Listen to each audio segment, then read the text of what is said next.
MASH. Yeah. So, but the everybody plus your mother. Yeah. Well, I mean, I started to say something, and I realized I didn't want to sort of make it seem like your mother liked me more than you do. Exactly. Well, yeah. I was sort of a kid, at that time. I'm 52, but there was. Oh, you're young enough to be my kid. Right. Yeah. Almost. Yeah. Almost. Yeah. No, I have kids older than you. You do? Yeah. How old? I'm 80. It's unbelievable. It's unbelievable. Well, you'd be 80 for a few days. You'll believe it. You look great, though, and you'll watch you on Horace and Pete. You're playing 60. No, I think I don't look as old as I do in Horace and Pete except sometimes when I walk down the street and they take my picture and put it on social media. Oh, do they? Yeah, right. Then I look about 89. Yeah. Those. So I didn't. So the thing is, you have to play a character using what I would think of as spare parts of yourself. Mm-hmm. I mean, if you're going to be semi-believable in it, it has to come from some authentic place in you. Yeah, absolutely. So, I mean, and we all have a lot of different people in us, and the job of an actor is to find those parts of yourself that match up with the character as well as you can intuit it. And that's how you break it down, because they're very interested. I talk to actors sometimes, not a ton. But to talk about how what is the work of an actor? Yeah, it's hard to say. I mean, I know, right? I make up. I like what you just said, though. Well, that's the way I imagine I'm working, because I work in a different way every time. I sort of invent a new method every time I do it. Well, when you got that script, when he sent it to your agent, when you looked at it, what was your first thought? I thought, this is beautifully written. Yeah. And I'd really like to do it. Yeah. And the next thought, which I didn't divulge to Louis, was, how the hell am I going to do that? You had to find the monster inside of you. But I had, no, it's not that, because he may come out as a monster, but you don't go looking for a monster. You find out why he's right. Right. Oh, interesting. And why he, not only do you have to know what he wants, you have to know that he deserves to get what he wants. Interesting. So you have to decide that. You have to have the same urges and desires and the same avoidance mechanisms and all things like that. Right. Nobody who's really a creep, right, thinks that he or she is. Right. We do these things because it's the only way to protect ourselves against what's coming at us.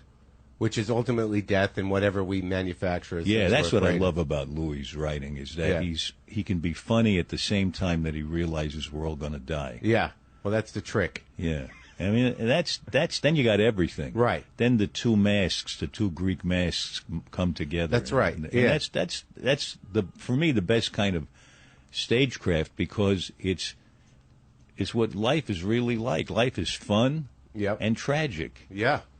Yeah, and there's no avoiding it. You can avoid the fun if you're really careful.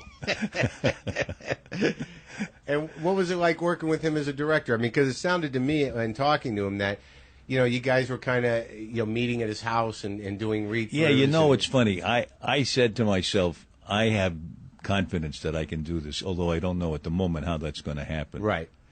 And I could see on his face that he was getting confidence that I could do it too, but he didn't have any idea how I was going to go about it. and I really admired that in him. I was amazed at it. I don't know if I'd be that kind of brave if I were directing, but he's very smart as a director, and the things that he has as a comedian, as a writer, and as a person, he brings to the directing, which is that he's very sensitive to who you are and what you're thinking, what you're going through, and he doesn't intrude on it. And yet he's frank, very frank. He says, if you do that like that, it's going to look like shit.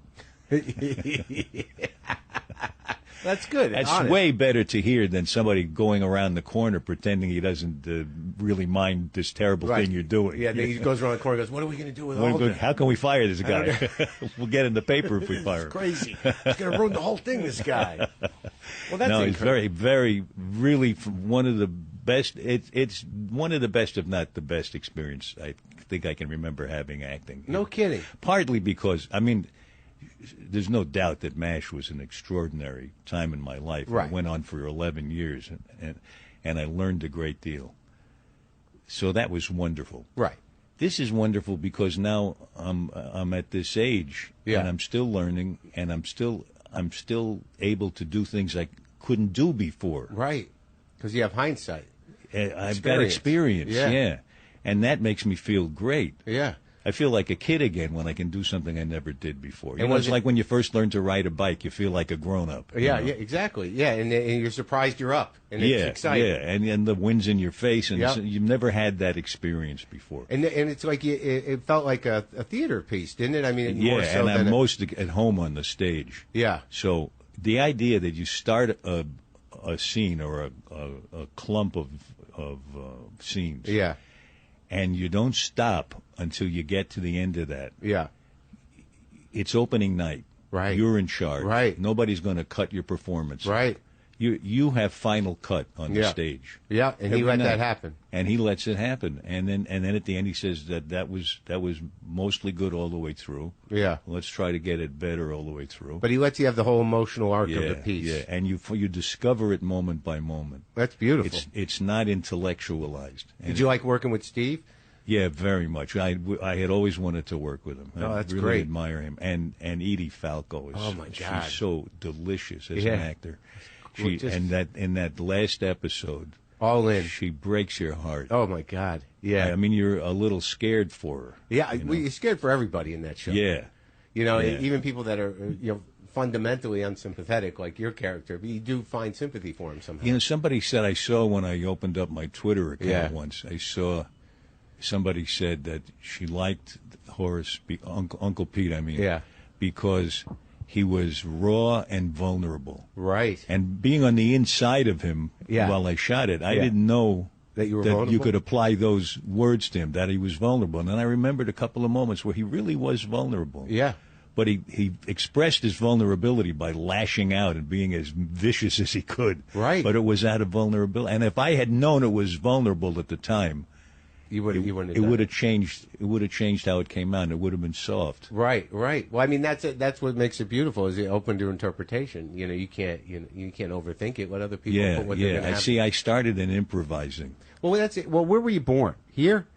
I was born in Manhattan on 33rd Street and 3rd Avenue. Really? Yeah. What was your what kind of business was your dad in? He was in show business. He was a singer and a straight man in burlesque. Really? And I spent my first years standing in the wings, from the age of about 2.5, standing in the wings. At the big variety houses here, or No, at the big theaters? Well, he was in a company that toured the whole eastern seaboard.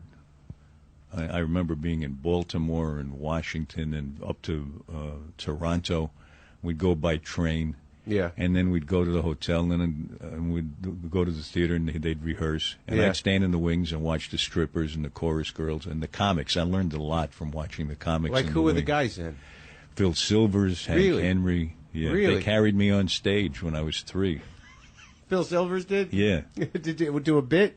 It was a schoolroom sketch, and so they heard brought about this. me out in a high chair. Right. I almost said wheelchair. Now they have to bring me out in a wheelchair. Well, soon, not now. Mm-hmm. But it was, and their story about that was that I would ring the bell, and I had a bell on my high chair, and I would ring the bell Yeah. and blot out their punchlines. Oh, really? Yeah. You didn't know you were doing it? Didn't know. Maybe I did. Uh-huh. Were you the only kid? Was it As just... far as I know, I was the only kid. One time, my father's partner in the comedy sketches was Hank Henry, and as a joke for Hank, he had a scene where he was drunk and trying to rob a safe. Yeah. So the idea was he was too drunk to really get to the safe very Right. carefully. It was a pantomime sketch. Yeah. So they hid me in the safe Right. without telling him. Uh-huh. So when he finally got the safe open, they said, "Now you step out and you say, 'Father.'" I don't know why they thought that was funny. Did it get a laugh? I have no idea. I don't remember. But then they said, they never could let up on me. Then they said, "Now go to the manager of the company and tell him you want to get paid 10 cents for being in the sketch." He had no sense of humor whatsoever for a comedy show manager. He said, "What? Yeah. Get out of here, boy. You bother me." So he did singing too? He was a singer. He would stand on the side of the stage and sing in the opening number while the chorus girls paraded half naked. Half naked. Nobody paid any attention to my father. Yeah. And because some of those guys, I think Hank Henry and certainly Phil Silvers went on to create television in a way. Well, before that, they were known in movies. They had a lot of character parts in movies. Oh, both of them. And my father went on to be a big movie star. I don't know if you know that. I didn't know that. Yeah, he played, his first part was playing George Gershwin in the film biography of Gershwin. Oh, really? Called Rhapsody in Blue, and he was known all over the world for that. No kidding. Yeah. What name did he go by? Robert Alda. Oh yeah, was that the original name? No, his name and my name are the same. Yeah. Alfonso d'Abruzzo. Oh really? You're Italian? Yeah, well, half Italian. My father's side is Italian. Did you grow up with that? Well, I grew up thinking of myself mainly as Italian, although my mother was Irish. And was she in show business as well? She had won a beauty contest, but she was not in show business. Now, you're the only kid? Yeah. My father then remarried, and I had a half-brother. I think I knew him. Yeah, a little Anthony bit. Alda. Yeah, sorry about his passing. Yeah, thank you. He was a good guy. He ran. I knew some people he knew out in L.A. Oh, I didn't know that. Like Robert Zimmerman and a couple of the friends. There was a crew out there that kind of hung out that I met early on. Yeah, he was a drummer, right? Yeah, he could play a lot of instruments. He was very talented. He could write, he could direct, he could act, he could play a couple of instruments. Yeah, I think I played with him once. Oh, yeah, what do you play? I play guitar. Oh. And I think I went over to Ron Zimmerman's house and played with him. Tony, he went by. Yeah. Yeah, it's a good guy. Yeah. So now, was you destined to be in show business? Yeah, I couldn't. I mean, standing in the wings, watching. My father did Guys and Dolls when I was a teenager. He's here in the city. Yeah, and on Broadway, he created the part of Sky Masterson. Right. So I'd watch 2 shows a week, and it was the same experience as when I was a kid watching the comics. Right. You learn a great deal watching from the side. Of how you see, I love that about show business. That everything that goes on backstage, like the effort that goes in, the people that are involved. Sometimes there's animals going in and out. Exactly. You can't see any of that. Right. You can't see how it's put together. Right. When you're in the audience. Yeah. In the audience, you get the illusion created, but when you're standing on the side in the wings, you watch the illusion being created. Right. And you learn, because I used to know those people on stage really well. Yeah. And I saw how they drew on themselves. I saw how they altered the rhythms as they spoke. Yeah. It was a real education. And also, having the experience of being your father's son off stage and knowing him as a man, and then see him inhabit a character that sings and dances. Right. That must be a tremendous kind of shift. You understood that there was a skill set involved early on. Exactly. I mean, it wasn't that I saw my father doing this amazing thing. I saw how he did it. Right. I saw how he drew on himself to do it. Oh yeah. And I saw his mannerisms sometimes that I didn't admire. Oh, the bad ones? And I early on I thought I was superior to my father, who had all this experience. Like what? I was a snotty kid. What's a mannerism that you didn't admire? He used to put his hand on his belt. Yeah. Or on his kidneys or something. I don't know what part he was on the you side. You just rest it there? Where I'm putting my hand there. What would you call it? On your hip. Not quite the hip. A little above the hip, over close by to the stomach. belly. Yeah. And it's like a way of holding your jacket in. Yeah. He'd make an entrance on the stage when we're going to announce something. Uh-huh.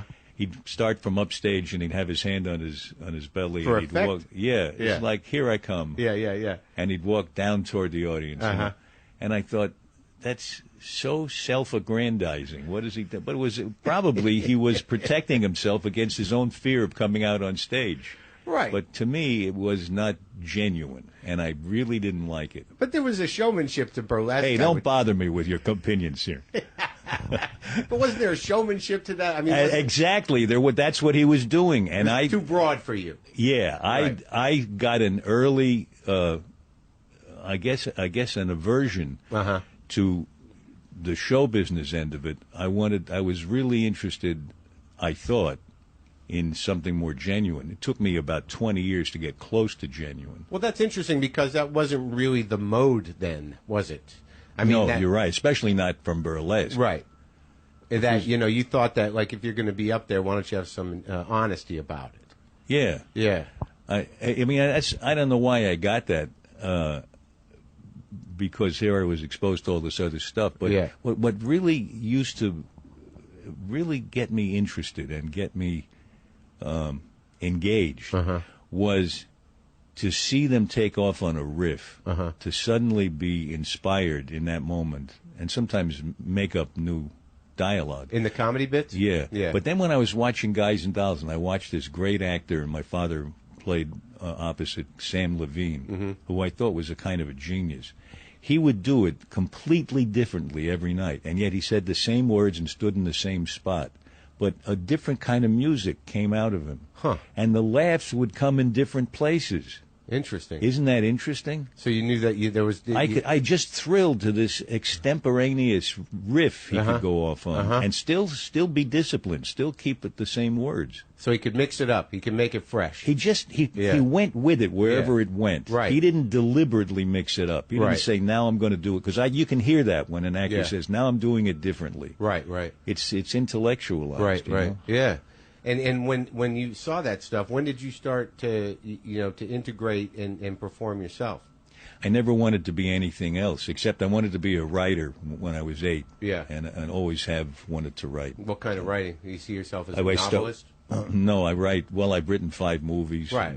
But you wanted to do that early on, or you did? Yeah, I wanted to. My father had a stack of scripts from burlesque. Right. So I used to read the scripts, and I wanted to write my own sketches. Did you try? Yeah, when I was 8, I wrote a courtroom sketch. Did they do it? No. But they were all proud of me for trying. Oh, that's nice. There were sketches in there I had no idea what they meant. Right, of course. Yeah, they weren't supposed to. It wasn't for you, right? Yeah, I mean, I remember one. I remembered it because I couldn't figure out what it was about. Yeah. A man gets out of bed and says, "Oh my God, what a night!" Another man gets out of the same bed and says, "Oh my God, what a night!" Another man goes, "Oh my God!" And finally, a woman gets out and says, "Oh my God, what a night!" That was the whole bit. That was the whole bit. And I wondered what it meant. And I said, the comics are coming over Sunday night to have fun and put on sketches. Can I do that sketch? And he said, no, that's a little raw for you. Oh, yeah? Yeah. You didn't know what it meant. I didn't know what it meant. You knew you wanted to do it. But it had a nice rhythm, you know? Yeah. So when did you start acting? Well, when I was in school, I was acting. I wrote a musical comedy when I was in high school. Yeah. And naturally, I acted in that. Sure. What was that about? That was called Love's the Ticket, and it was about 2 college kids in France who've run out of money, and you decide the way to get home is to get 2 girls to fall in love with them and take them on the boat. Oh, yeah? Yeah. Well, that sounds See, nice. that's not Mr. Nice Guy. No, but it must have been not that loaded. Was it? I mean, was it... well, they had to come clean finally, you know. Right, and disappoint the girls, who I guess at that point said, it's okay, we had a good time, we'll take it anyway. The girls said, the girls rebelled. They said, what the hey? Yeah. You know. So you didn't get the boat? No boat? I think we wound up on the boat. Because I love those musicals that took place on a boat. Yeah. So the second half of it was on a boat. You're stuck there. There's no getting off the boat. You are stuck on a boat. I don't like boats. The worst. And the other thing is they're on the water. Yeah. The ocean is... Two negatives. Yeah. Yeah. The ocean is a very powerful, dangerous thing. Yeah, deep and scary, and I don't know what's under there. Yeah. I have a hard time in pools at night. Well, don't go into pools at night, for God's sake. Right? I mean, either you have that fear of water or you don't. I almost drowned in the ocean once. Oh, that'll do it. In an undertow situation? Yeah, it kept pulling me out and slamming me down. Right, the worst. Yeah. And then at first I thought, this is fun. Then I thought, I'm going to die. And that's Louis C.K.'s work. That's See, there is a theme to this conversation. Yeah. He has that. It's just... Yeah, how about Laurie Metcalf? Oh, my God. Is that one, maybe the most amazing I've never seen performance like I've ever seen? Right. That's what I said. I said, I've never seen a performance like this anywhere. Yeah. It's the best thing I've ever seen in my life. Just gorgeous. Have you met her before? And I never met her then because I wasn't on the set. I shot my part of it at another time because I had to go to Australia. Oh, yeah? What'd you do there? I've started a Center for Communicating Science because, as you may know, I'm really interested in. Well, no, I saw that, and you're doing this flame challenge. Yeah, every year we have the Flame Challenge, which is one of the projects we have. Yeah, and what is that? And the Flame Challenge is where scientists answer a question that 11-year-old kids have. Uh-huh. This year it's what is sound? So they got to answer it in a short video or a short written piece. But the 11-year-olds all over the world are the judges of the explanation. Who wins the best? The scientist? Yeah. Oh, that's fun. That kids judge the scientists. What compelled you to do this foundation? 20 years ago, I started helping scientists make their work clear to the rest of us by interviewing them on television. Right. We did Scientific American Frontiers for 11 years. And it's a beautiful thing. It's really it's exciting to hear what they're doing if you can understand it. Right. And I was relentless with them because I took my experience as an improviser and I just had a conversation with them. And I wouldn't give up if I didn't understand it. It wasn't about tossing them softballs and letting them give me answers that they already had. Right. They had to make me understand it. Right. So you had to get to the nuances of things. I had to get the vague idea first before we got the nuances. Right. And their expression changed when I did that. When I said, I don't get it. Tell me again. Their expression changed to somebody who had to talk like a person? Yeah. They had to relate to me suddenly. Right, they weren't talking out into the ineffable blue to some unknown audience. They were talking to me. Right. And they had to read my face and see if I was getting it. Right, yeah. So the vocabulary changed. The tone of voice changed. And suddenly they got a greater sense of humor. They were really, we were together. We were in it together. So I realized when the show was over, what if nobody's standing next to these guys like me, pulling it out of them, making them relate? Is there any way to get them to relate to their audience so they have that same intimate approach that they had with me when I pulled it out of them? Right. I got it from improvising, so how about if we teach them improvising? So that's what we do. We've now taught 7,000 scientists improvising, plus we teach them how to distill their message so they get to the point and make you know why you should care about it. Right. But it all comes from paying attention to what you're thinking, not to what I want to tell you. Right. I mean, while we were talking about this just now, I saw your eyes open up and I saw you lean forward. I saw I had made a connection with you. Yeah. Up until then, I saw I hadn't because I was still trying to find a way to get to you. Well, and also because I think I know the answer and I'll spit that out, and then it's not the right answer, and then you've got to and I came at it mechanically. I started telling you when I started doing this instead of getting to the good stuff, which is the alive stuff, where we were together. I was talking about being together with the scientists. There's such a difference between that connection and not having the connection, right? And sometimes when they're starting to work with a scientist, say, because they're busy, they have a lot on their dish, Sure. And they say, well, why am I doing this exercise? How's this going to lead to improvise? How's it going to lead to communicating science? We say, stick with it, and we keep reminding them. What kind of improvising do you do with them? We used Viola Spolin's work? No. She, about 75 years ago, she started creating this kind of improvising that's very pure. It's not comedy improvising. And the basis of it is to make a connection with the other person, just what I've been describing. Yeah. And your point of concentration is not on yourself, not on how am I doing, am I funny, am I smart, am I witty, but it's sharing the moment with the other person. Yeah. And when that happens, you lose these protective measures you take to protect yourself against being watched while you're on the stage. And you get into this community with the other person, and the two of you make things happen. So this is what's at the core of your acting as well? It is. To me, it's all about relating. Now, where did you learn that?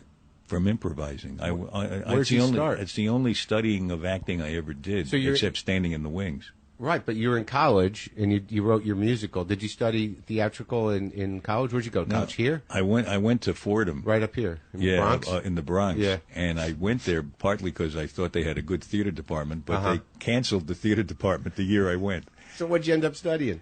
I studied English, finally. Yeah, that's what I did. It's a good language. It is a fine language, and there's a lot of good work done in it. And there are many good words in it. Yeah. Yes, some of them were really exciting and interesting and explain things. Wait, they're coming to get me. Can you hear that? Yeah, I can. There's a lot of action down this street. It's not the greatest room sound-wise. It's a nice view, but not the best room for sleeping. So after college, where did you do? How did you start to pursue acting? Well, when I was 16, I was in between college and high school. I got a job as an apprentice in a summer stock company. So that was the first time I was. In that theater, they actually paid you $25 a week to be an apprentice. Barnesville, Pennsylvania. And it was like Shakespeare, or would they do just no repertory? Movie stars would come through and old plays. Right. Who'd you see? I was on the stage with Mae West. Really? Buster Keaton. Really? Isn't that amazing? It is amazing. And at the time, I didn't realize I was on stage with a genius. I just said, how does that guy do a backward flip and land in the seated position? And he must be 60 or 70 years old. Oh, he was that old already? I think so. Well, I was 16. He seemed older than he was, probably. So you had no point of reference for him at the time? No, and then I later realized what a genius he is. And and when you saw him do other than the back flip, was he pretty astounding? Oh, he was wonderful. He was a real master. Mm-hmm. He was an acrobat when he was a kid. Yeah, and they used to throw him around the stage. Right. I think he was one of those vaudeville kids that started out with a family of performers and was thrown around on the stage as a child. I used to watch from the wings every night during the show. And Mae West, who was a comic genius. She was again another brilliant woman, and every night there was Alexis Smith and Victor Jory, two movie actors, came through doing Noel Coward's Private Lives. Right. And I stood behind the scenery every night and just listened to the music of Noel Coward's dialogue. It's so brilliant. Yeah, I mean, to hear something so well written as that over and over again. So witty. It's witty. Yeah. There was one exchange I'll never forget. Right. It's a married couple who are on vacation with other spouses. They're divorced, but they're on vacation with other people. And they meet on vacation and fall in love and have an affair again, even though they're divorced. So they're having breakfast, and she says, isn't this, aren't you a little worried we're living in sin? And he says, well, we're not, according to the Catholics, we're not living in sin. We've never been divorced. And she says, but darling, we're not Catholic. He says, I know, but it's good to know they're backing us up. Yes, very clever. That's a paraphrase, but I love that, the way it just bounces back and forth like a ping pong ball. Yeah, great comedy writing. Yeah. So you're doing that. You do the apprenticeship, and you're building sets and moving things around. Yeah, and then I played parts. I played a long part in Charlie's Aunt. And I always had a lot of chutzpah. Right. I had raw talent and nerve. And nerve is really important. That'll carry you a long way. Yeah, but it took me I was afraid I'd lose my natural genius if I took lessons. I mean, I had a little too much nerve. That's interesting because that's something you obviously carried over from childhood. Watching your dad, you had already made decisions about what authenticity was. Yeah, right. So, I mean, this was all. I want to make clear that this was the wrong way to look at it. You did all right. Well, but what I thought was my natural genius turned out to be obnoxious mannerisms that took me 20 years to get rid of. Oh, yeah? Yeah. But I got rid of them by hook and by crook mostly. So what'd you do after that? Where'd you go? I got a job understudying a leading part in a Broadway show that opened and closed on my Christmas vacation from college. So I didn't miss any school. Yeah. And then when I got out of college, I was already in love with my wife, Arlene. Yeah. And we got married. She was a musician. She was playing clarinet in Houston. And I was in the Army for 6 months in Georgia. So we got married in Houston. I think we had $600 between us. You enlisted? No, I was in the ROTC. Okay. And then when we went to New York, and I spent the next 8 or 9 years trying to get some kind of work, and I was all kinds of things when I couldn't work as an actor, as a doorman and cab driver, sold mutual funds, mostly to myself. Right. Just show the boss I you just were doing couldn't it. resist the sales talk. Yeah. I'm so good. Yeah. I'm really good at this. I bought another bunch. So, and little by little, I got more jobs and got a little better at what I was doing. Yeah. Where'd you learn the improvising? Along the way, around in there, I worked with Paul Sills, who ran Second City, and he he had a workshop, and Here? I did, in New York. You never went to Chicago? No, I did Second City a little bit here. I did Compass in Hyannisport. Were they? Oh, they had a traveling troupe, the Compass. It was just a summer show we did in a cabaret in the basement of the hotel where John Kennedy gave his press conferences. And that was sort of improv driven, wasn't it? That was totally improv. With all the sketches in the first hour of the show were derived through improvisation, but they were set sketches. Then I would take suggestions from the audience, and we had during the intermission we'd say, "Okay, let's take this suggestion. Let's do. You play that character. Wear this hat. I'll do this." And we'd do total spot improvs for the whole second act. Right. And that was with no training. That was just guts improvising. Well, that was what you were good at, you said. Well, I had nerve. Yeah. Yeah.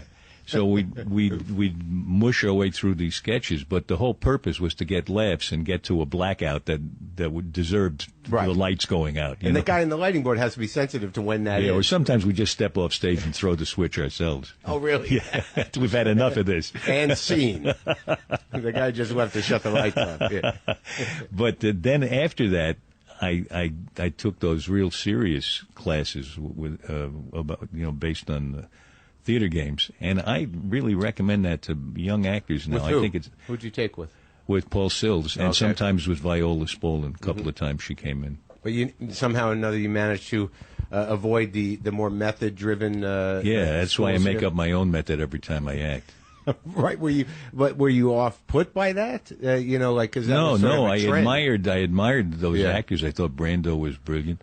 I over the years, I think I've seen some of the same mannerisms, same kinds of mannerisms among those people from that school that they were replacing when their new kind of authenticity came in. Well, everybody becomes a collection of tics eventually. Yeah, I think it's one of our jobs to try not to. I think you're right. It's very interesting as some of those guys get older. You see that there is something they fall back on physically. Yeah, I mean, if you look at movies for when that style of acting was most popular, Yeah. and a woman, an actress, sees something that affects her, she puts her hand to her mouth. Yeah. As if I'm about to cry. Right. I've almost never seen anybody do that in life. That's true. It's almost like what they were replacing, which was the Del Sarte method, where you hold your hands up to avoid some awful thing. Hold Right. on, put your hand on your head. Yeah. I can't take any more of this. And these gestures that are supposed to convey something. I mean, it's really interesting. I mean, it's how you act, how you can act believably for your generation. Yeah. Well, there's a couple of guys. Strange question. Those method movies, or at least the actors like Montgomery Clift and James Dean, and certainly Brando. They all seem to be sort of constantly squirming. Yeah, well, I think that came out of a decision to be aware of their own body, their own space, which was very successful in many ways. And I said a second ago, it just occurred to me to say, to be believable to your generation. Yeah. Your generation has just seen the past generations acting, and you have a new way of looking at things, and people will emerge who are convincing to you, but they may not be convincing to the next generation. Right. Or even to the generation before them. Yeah. Look at these kids. Yeah, what are they don't know doing? what they're They don't know what they're doing. Can't even speak up. Yeah. That kind of thing. I can't understand that kid. Sometimes I have trouble understanding the other actor because they don't talk as loud when they're acting as they do when they're ordering pizza. It's weird, right? Yeah, I don't get it. I mean, like sometimes some actors, I guess they know they're being mic'd, but on stage you would think they would project. Well, there's a I think a feeling that if you on camera especially, if you do nothing, it's better than doing something. Do you believe that? Well, I don't think in life you ever do nothing. I think you're always trying to achieve something. In every moment? All the time. Yeah. I mean, even if you're catatonic, you're trying to avoid the pressure from the outside. Right. I mean, I'm probably now trying to impress you with my sense of art or something like that. I like it, yeah. But I'm also trying to find the right way to find the words to do it. We're always trying to do something. When you're, I mean, there's all kinds of things when you're ordering coffee in Starbucks. Right. some part of you is just getting coffee. Some part of you is trying to find out something about the person behind the counter. Are you really paying attention to me? Did you hear what I said? Yeah, Things like that. Right. There are things going on that are active. Yeah. And so if you just mumble, I'll have the latte. Yeah.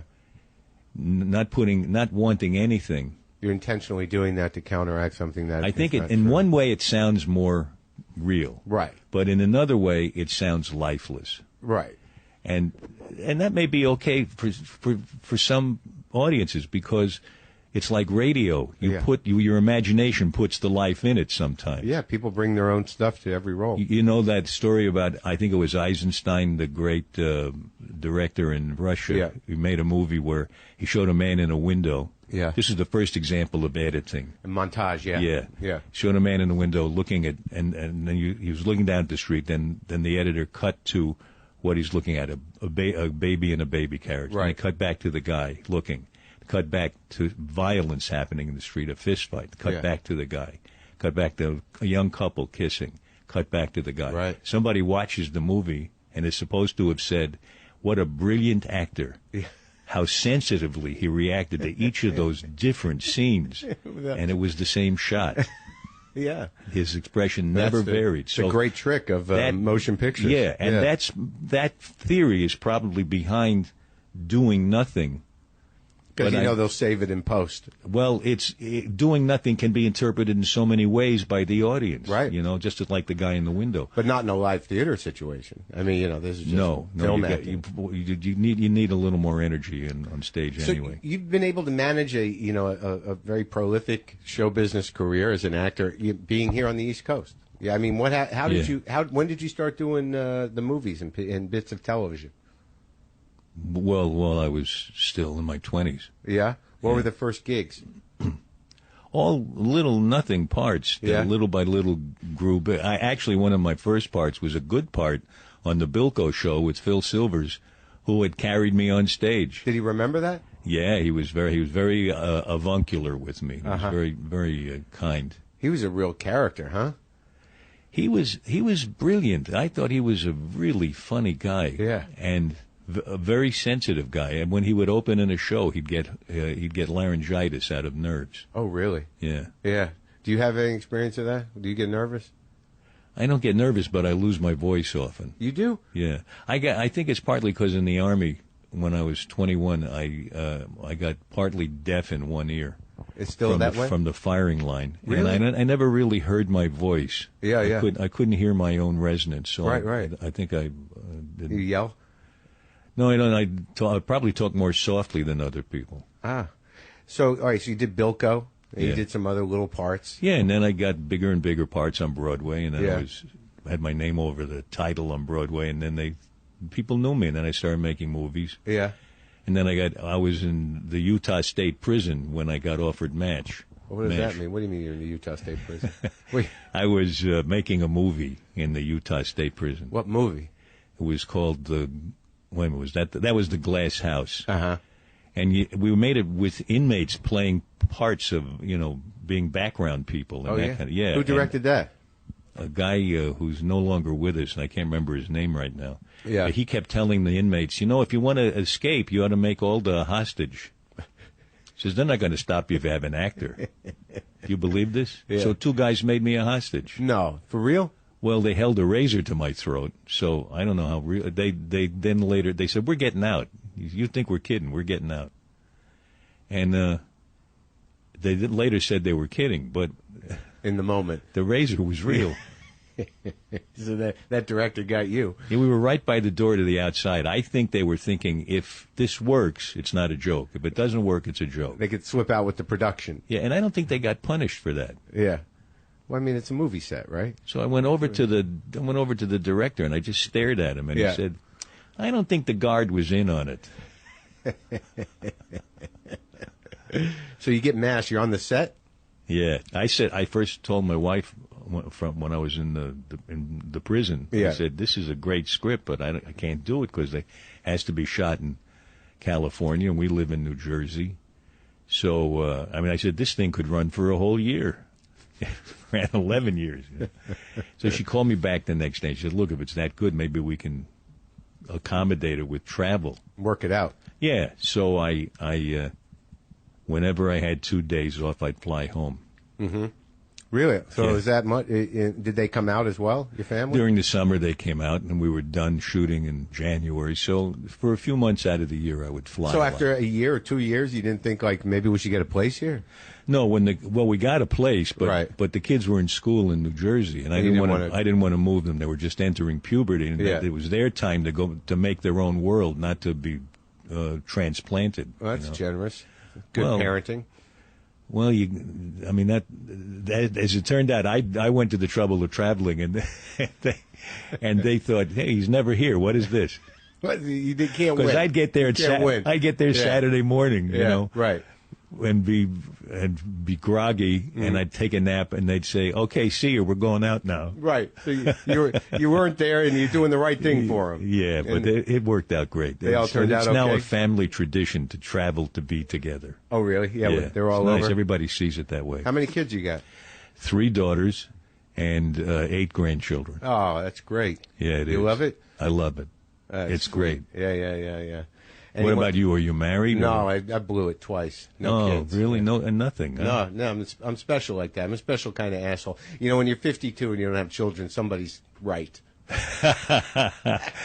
I'm sorry to hear that. I'm okay with but it. it's not too late. 52 is still young. That's what I hear, but I'm starting to think, like, well, is that something I really need? Is something I need to do? Well, if you don't think you need to do it, keep away from it. Yeah, that's what I'm you thinking. can destroy about 18 people. That's right. Yeah, the repercussions for generations. That's right. Yeah. My brother's has 3 kids. He did what we needed to do.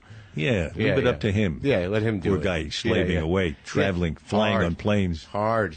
Sounds hard. The thing is, I had a friend once who said, Yeah.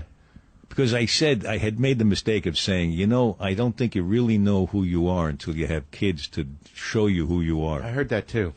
So he said, I want to have children. He had never had children. So I want to have the experience, he said. I said, wait a second. It's not an experience. It's a life sentence. Yeah, right. It's a responsibility. Yeah. But you enjoyed it. Oh, God, yeah. It worked out. Yeah. I'm one of those people. I love babies. I love children. Yeah.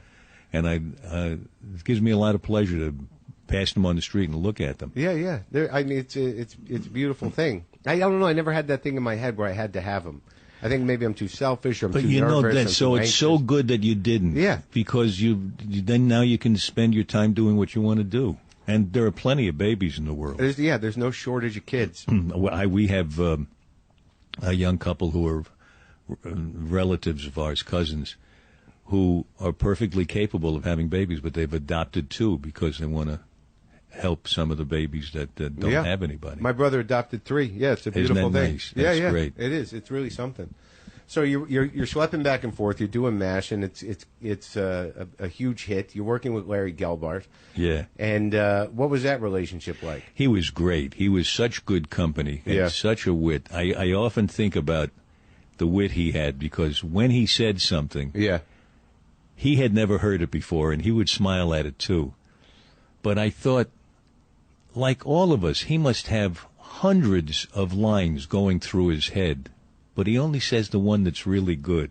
Yeah, and he comes from that amazing writers' room of the show of shows and all brilliant people. Yeah, that must have been a big change for you. I mean, to go from New York show business to L.A. show business and see how that whole machine works and see how that all kind of transpires out there, right? I mean, you'd never done that type of television before, right? No, although I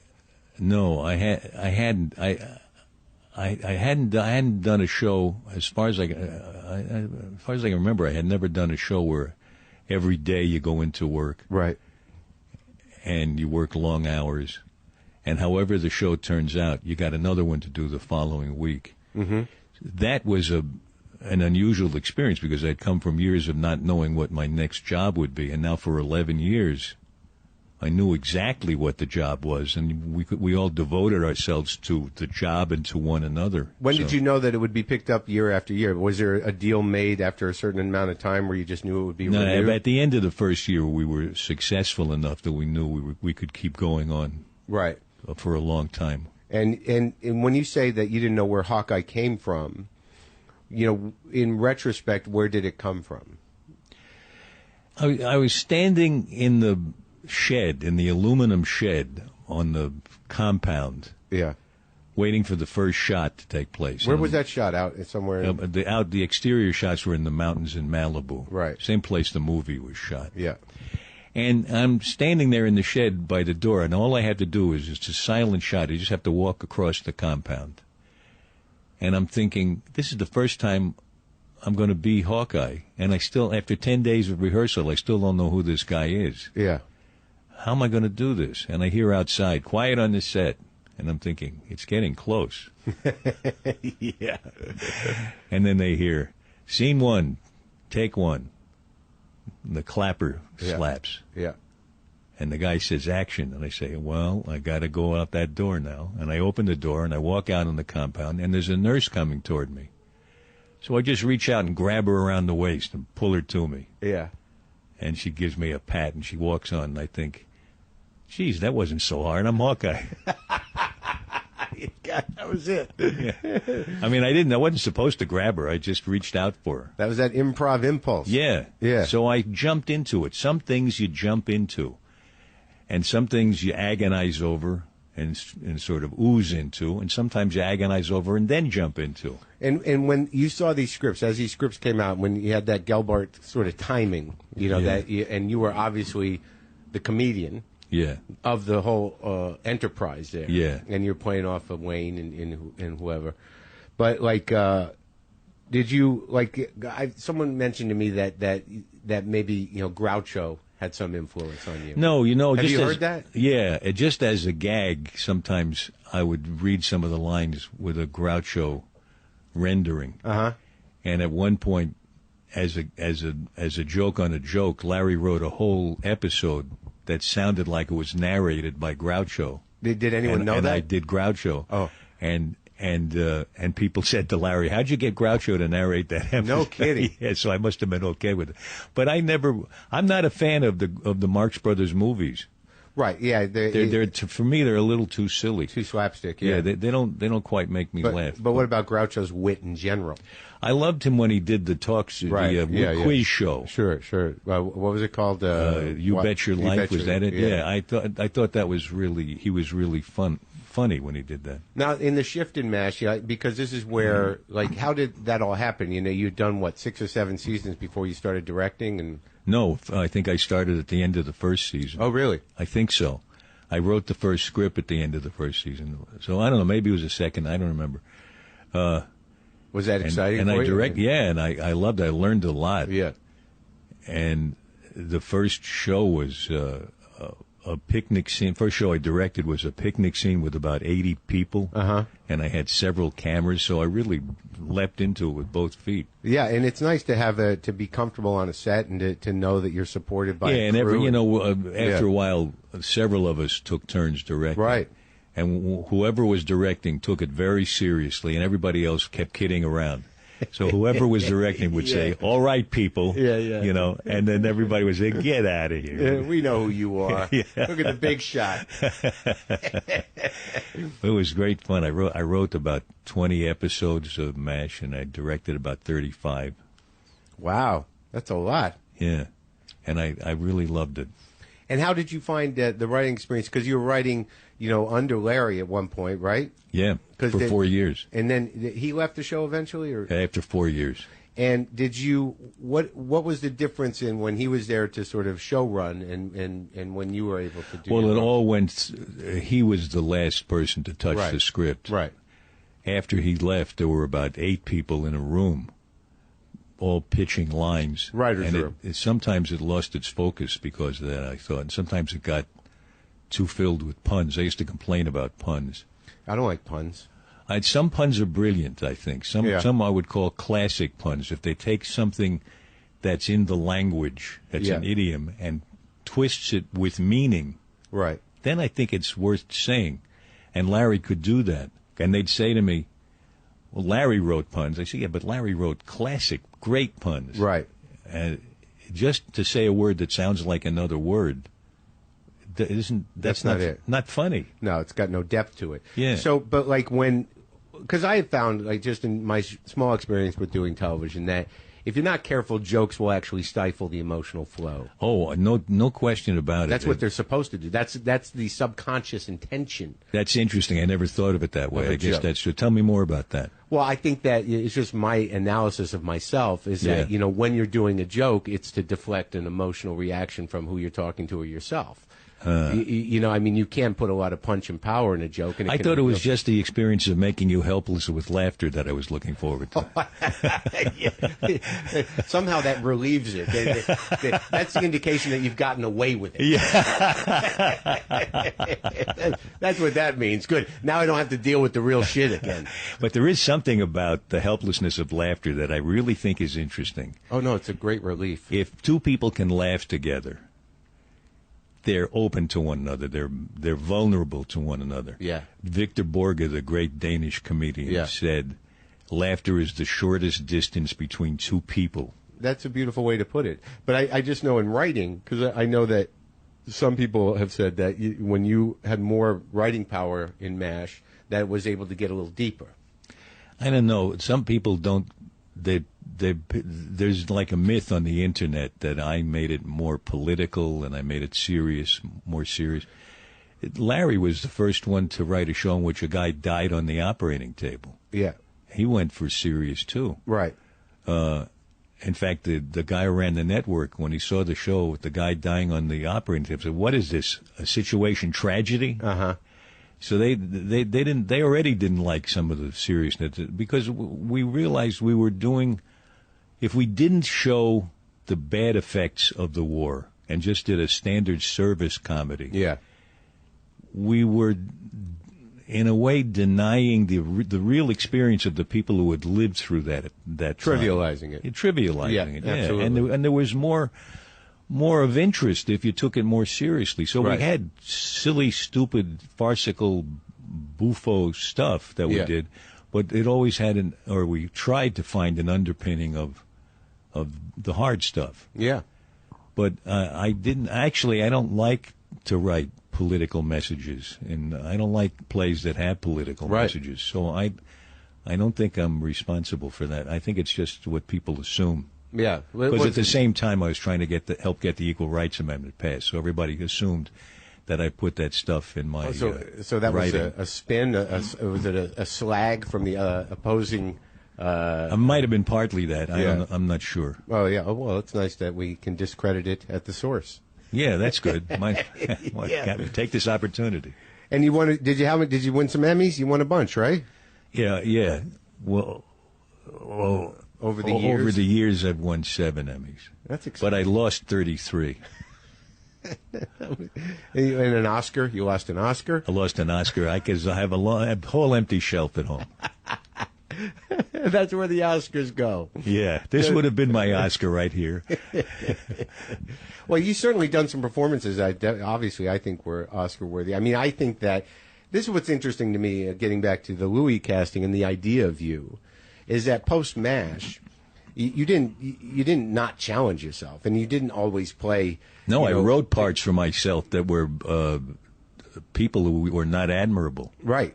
In which movie? The Four Seasons? I'll tell you, even the Four Seasons, he was a schmuck. But that was Carol Burnett. With Carol Burnett, yeah. How good is she? Oh, she's wonderful. Wonderful to work. Everybody in that company was wonderful to work with. We had 3 weeks of rehearsal, and I said, all we have to do during these 3 weeks is get to be friends, because that'll show on camera. And everybody immediately started telling personal stories about themselves. It was so much fun to be together.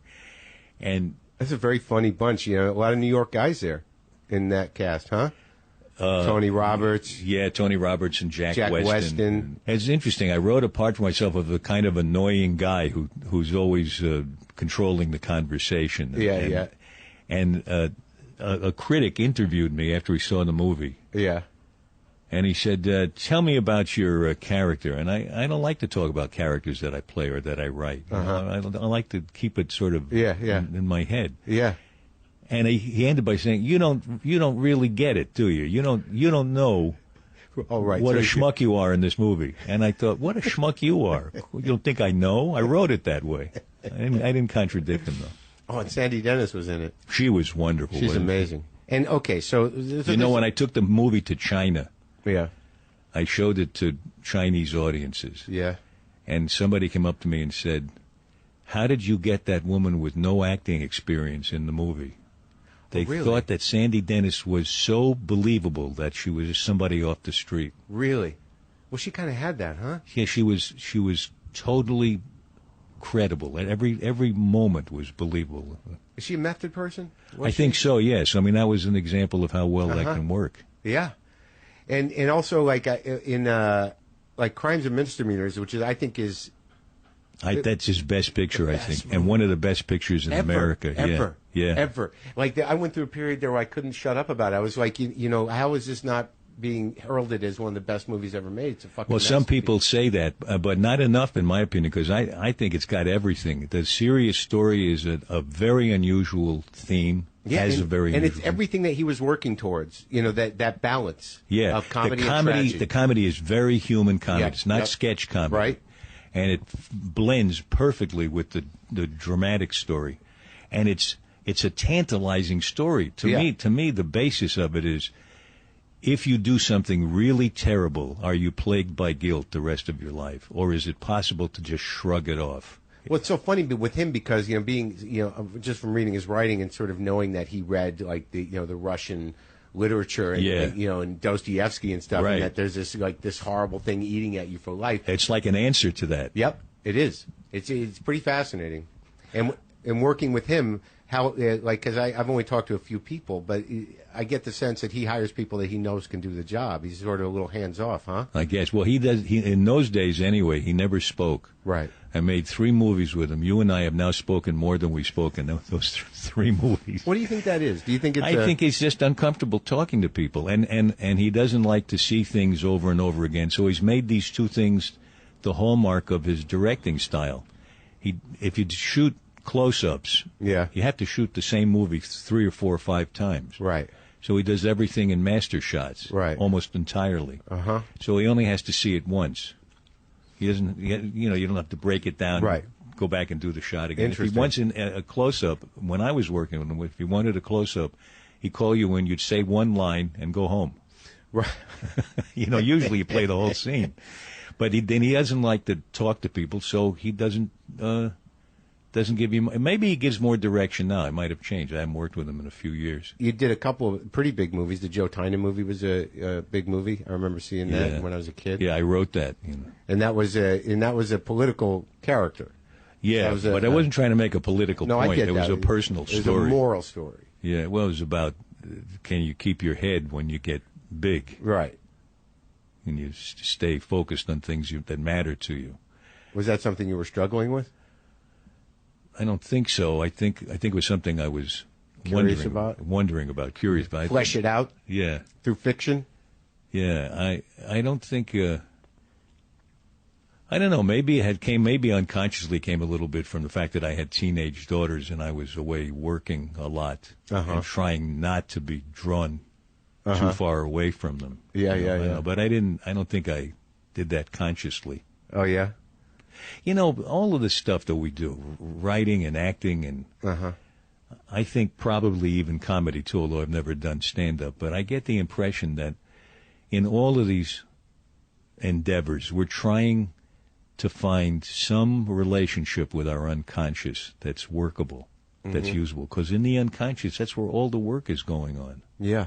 Brain scientists have told me there's what they call the default mode. Yeah. Where you don't think you're doing anything. You don't think you're focused on anything. Time is just drifting by. Right. You might be driving a car, or you might just be sitting staring out the window. Yeah. If you were in an MRI machine, a functional MRI machine, where they can watch what's happening in your brain right now, they'd see all kinds of activity during that default mode when you think nothing is happening. Yeah.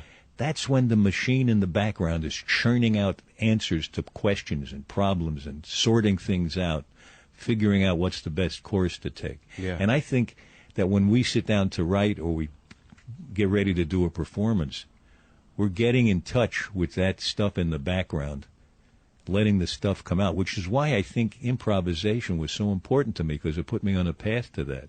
you not only get connected with the other person, you get connected to your own inspiration. Oh yeah, it's amazing. I mean, I do all my comedy writing through talking it through on stage and waiting. It comes to you. Well, yeah, sometimes things are okay, they're funny enough, and then all of a sudden, out of nowhere, and I'm so thrilled by that moment where you say something new, and it becomes the punchline of the thing, and then it becomes your act. That's right, but it comes out of the air, and you know, if people go, "You wrote that," I'm like, "It was delivered." Yeah, it was right. Delivered. You're like the lightning rod. Right. I don't know where it came from. And some of them, like, I have no idea where they came from. Obviously, they came from my mind in that moment. See, that must be similar to what famous scientist said. I can't remember his name right now. He said, inspiration comes to the prepared mind. Yeah. Everything you did before that was setting things up probably in the back of your head, and then it comes from apparently out of the blue. Right. Well, that's like acting. It's like what you were saying. It's about improvising. Once you find a certain comfort zone in the territory of the stage or whatever you're in, once you're no longer afraid, and that's where you live. Yeah. Then that's the work. Right. Like if you go up there and say, like, I'm not afraid of this, and I have an audience, something's going to happen. Right. Right. Even if it's not great, it'll be compelling. Yeah, and it all, to me, comes from the fact that the whole process is associative. Yeah. When we remember things by associating them with other things. Yeah. And I think we create things in the same way. Some new idea comes to us because it's got a hook on it that's attached to the hook of something else that might even seem unrelated, but oh yeah, it's great in the back of the head, they are. The one pulls the other out. Yeah, that's a creative process. Yeah. Right? That's why you just got to, when you're writing, you got to put anything down because that'll make other stuff come out. Yeah, well, that's what the interesting thing that Louis said about Horace and Pete is he had this idea, and he says when he has ideas, he doesn't know whether or not they'll write. Yeah, yeah. Like, so you put him down, it's like, is it going to write? And he told me he wrote it like a written improvisation. Yeah, right. It wasn't, now here's my outline, now I'm going to write this scene, now I'm going to write that scene. That's how he does everything. He puts it down, not a lot of going back. See, he's got a really fertile mind. He's a brilliant guy. I just loved watching him. I loved watching him act, write, direct. Yeah. It's interesting when you know somebody a long time, and if they get to a certain place in life where, like before Horace and Pete started, when he was about to do it, he told me the whole thing. Like, he was at my house, he did a little voiceover thing for my show, and he was so excited about it, but it was so secret, he couldn't talk to anybody. Yeah. And we talked for 2 hours. He's like, "You didn't record this, did you? You can't tell anybody about this. No one knows about this." And he was so funny when he begged us not to tell anybody. It worked. I didn't tell my children, my grandchildren, and tell anybody. But then it was funny, though, because a week later, he was like, "God, we should have recorded that." How long have you been doing interviews? Since 2009. Oh, wow. Yeah, I talked to a lot of people. So do you like playing, like in the West Wing, you play like a Republican? Yeah.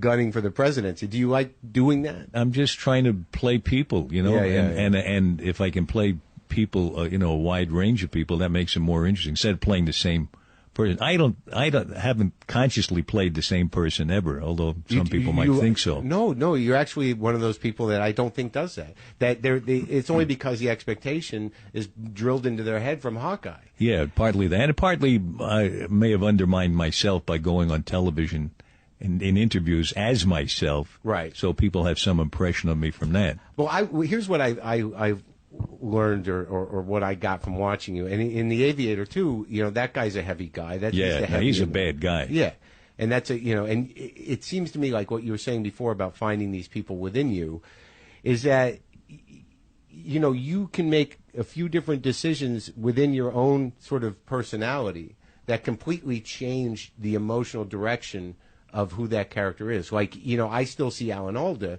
but I don't think of you as Alan Alda in any of those parts.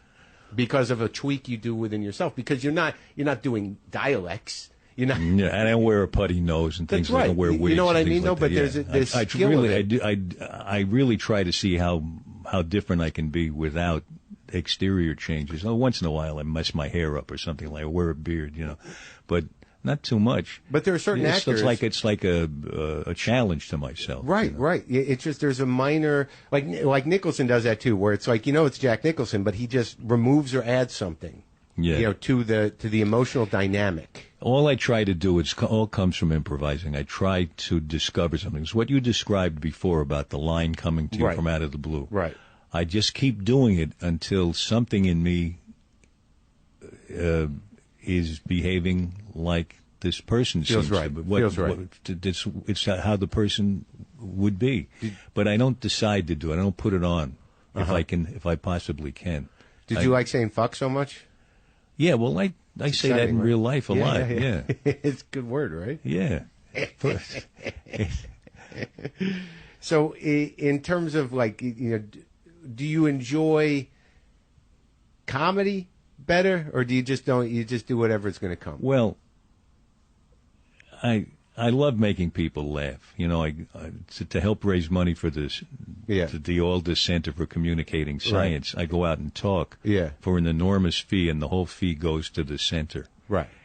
But it's like a one-man show, and there are as many laughs in it as I can find. Although I talk about something that's meaningful, I try to. Yeah.